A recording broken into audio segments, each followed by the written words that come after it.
Salut! Je vous ai parlé du Sharingan et du Byakugan, c'est maintenant l'heure de parler du troisième des grands dojutsu, le Rinnegan.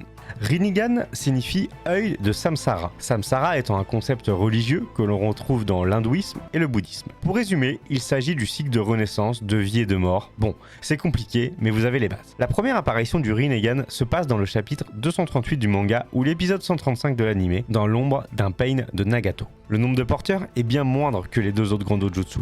On note Madara, Obito et Sasuke Uchiwa, mais ça ne se fera pas sans mal. On note également le Zetsu noir. Si on considère que Kaguya possède un Rinne Sharingan, le premier à avoir possédé le Rinnegan est son fils, le Rikudo Sennin Agomoro Otsutsuki. C'est avec ce dojutsu qu'il va sauver le monde de Jubi. D'après les livres de données sur Naruto, l'obtention du Rinnegan ne peut se faire que par Agomoro lui-même, c'est par exemple le cas de Sasuke, ou bien en réunissant le chakra de ses deux fils, Asura et Indra, pour recréer le chakra d'Agomoro. Orochimaru et Kabuto ont eux aussi réussi à recréer un Rinnegan en incorporant des cellules du premier Hokage, descendant d'Asura, le fils d'Agomoro, dans le corps réincarné de Madara Uchiwa. Mais ces yeux obtenus n'eurent pas les mêmes capacités que le Rinnegan original. Le Rinnegan, comme les autres dojutsu, offre des capacités spéciales à ses possesseurs, notamment celle d'assimiler des capacités très rapidement, celle de maîtriser toutes les natures élémentaires du chakra, de voir le chakra. Il peut même, d'après Conan, ramener ceux qui sont morts récemment à la vie. Le Rinnegan ne possède aucun angle mort et offre donc une vision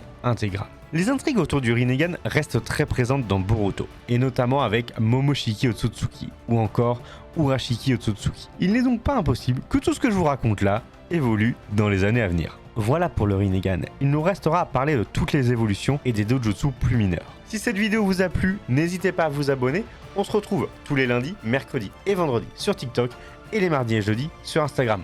Je vous dis à très bientôt.